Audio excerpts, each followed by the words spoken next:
झारखंड में अब सिर्फ भर्ती परीक्षाओं का मुद्दा नहीं बचा, मामला सीधे मुख्यमंत्री हेमंत सोरेन की कुर्सी तक पहुंच गया है। आंदोलनकारी छात्रों ने सरकार पर दबाव कई गुना बढ़ा दिया है। मुख्यमंत्री हेमंत सोरेन के इस्तीफे की मांग कर दी है और ऐलान कर दिया है कि 10 अगस्त को हजारों युवा झारखंड विधानसभा का घेराव करेंगे। सोचिए, एक तरफ सरकार कह रही है कि पेपर लीक की जांच चल रही है, गिरफ्तारियां हो रही हैं, लेकिन दूसरी तरफ छात्र कह रहे हैं अब भरोसा खत्म हो चुका है।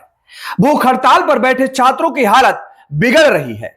एक आंदोलनकारी की तबीयत इतनी खराब हुई कि सोनम वांगचुक को वीडियो कॉल पर पानी पिलाने की अपील करनी पड़ी। आखिर झारखंड के युवा इतने गुस्से में क्यों हैं? भर्ती परीक्षाओं में आखिर क्या हुआ? सरकार की कार्रवाई पर सवाल क्यों उठ रहे हैं? और 10 अगस्त का विधानसभा घेराव क्या हेमंत सोरेन सरकार के लिए सबसे बड़ी राजनीतिक परीक्षा बनने जा रहा है? ये कई बड़े सवाल खड़े हो गए हैं। अभिवादन स्वीकार कीजिए योगेश पांडे का। दरअसल झारखंड में इन दिनों सबसे बड़ा मुद्दा ना राजनीति है, ना चुनाव है, बल्कि युवाओं का भविष्य है। राजधानी रांची के जयपाल सिंह मुंडा स्टेडियम में 25 जुलाई से हजारों अभ्यर्थी लगातार प्रदर्शन कर रहे हैं।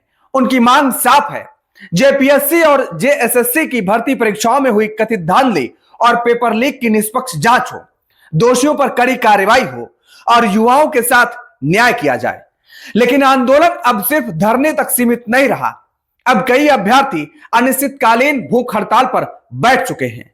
झारखंड लोकतांत्रिक क्रांतिकारी मोर्चा यानी जेएलकेएम के नेता देवेंद्र नाथ महतो भी 4 दिनों से भूख हड़ताल पर थे। उनकी हालत इतनी बिगड़ी कि ब्लड शुगर और ब्लड प्रेशर काफी नीचे चला गया। और यही एक ऐसा घटनाक्रम हुआ जिसने पूरे आंदोलन को राष्ट्रीय चर्चा में ला दिया। पर्यावरणविद और सामाजिक कार्यकर्ता सोनम वांगचुक ने वीडियो कॉल के जरिए देवेंद्र नाथ महतो से बात की। उन्होंने स्वास्थ्य की चिंता जताते हुए कम से कम पानी पीने की अपील की। इसके बाद महतो ने निर्जला हड़ताल खत्म करते हुए पानी तो पी लिया, लेकिन साफ कर दिया कि उनका अनिश्चितकालीन आंदोलन जारी रहेगा। उधर आंदोलन लगातार बड़ा होता जा रहा है। 2 महिलाओं समेत 5 और अभ्यर्थी भूख हड़ताल पर बैठ गए हैं। यानी अब यह केवल कुछ नेताओं का आंदोलन नहीं रहा, बल्कि युवाओं का साझा संघर्ष बन चुका है। ऐसे में सवाल है कि छात्र आखिर चाहते क्या हैं? तो दरअसल उनका आरोप है कि भर्ती परीक्षाओं में पारदर्शिता नहीं रही। पेपर लीक और धांधली ने मेहनत करने वाले अभ्यर्थी का भविष्य दांव पर लगा दिया है। उनका कहना है कि वर्षों की तैयारी के बाद भी अगर परीक्षा प्रणाली पर भरोसा नहीं रहेगा तो युवा किस पर भरोसा करेगा? इसी नाराजगी के बीच आंदोलनकारियों ने मुख्यमंत्री हेमंत सोरेन के इस्तीफे की मांग भी उठा दी है। और इतना ही नहीं, 10 अगस्त को झारखंड विधानसभा के घेराव और तिरंगा यात्रा का भी ऐलान कर दिया है। यानी आने वाले दिनों में आंदोलन और तेज होने के संकेत मिल रहे हैं। लेकिन इस बीच सरकार का पक्ष भी समझना जरूरी है। तो मुख्यमंत्री हेमंत सोरेन ने कहा कि पेपर लीक केवल झारखंड की समस्या नहीं है, यह पूरे देश के युवाओं से जुड़ा राष्ट्रीय मुद्दा बन चुका है। उन्होंने कहा कि सरकार दोषियों के खिलाफ लगातार कार्रवाई कर रही है। सरकार ने आंदोलनकारी छात्रों से बातचीत की पहल भी की है। रांची के एसडीएम कुमार जय रजत और एडीएम धनंजय कुमार धरना स्थल पर पहुंचे। उन्होंने 5 सदस्यीय प्रतिनिधिमंडल को मुख्यमंत्री आवास पर बातचीत के लिए आमंत्रित किया। हालांकि छात्रों ने तुरंत हामी नहीं भरी। उन्होंने कहा कि पहले आपस में चर्चा करेंगे और इसके साथ ही एक महत्वपूर्ण शर्त भी रखी। छात्र चाहते हैं कि सरकार के साथ होने वाली पूरी बातचीत की वीडियो रिकॉर्डिंग की जाए ताकि बाद में किसी तरह का विवाद ना हो सके। इधर मुख्यमंत्री हेमंत सोरेन ने राज्यपाल संतोष कुमार गंगवार से भी मुलाकात की है। उन्होंने आंदोलन और जांच की प्रगति की जानकारी दी है। सरकार के मुताबिक अब तक 14 लोगों को गिरफ्तार किया जा चुका है।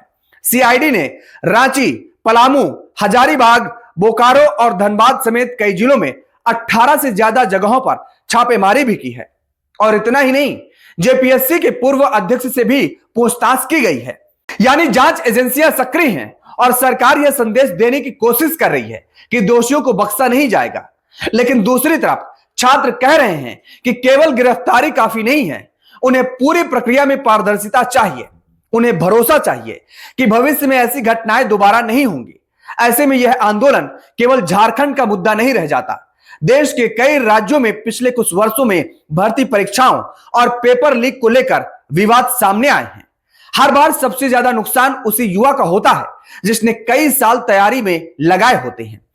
एक परीक्षा रद्द होती है तो सिर्फ एक एग्जाम नहीं टलता, किसी का 1 साल, किसी की उम्र सीमा और किसी का सपना भी दांव पर लग जाता है।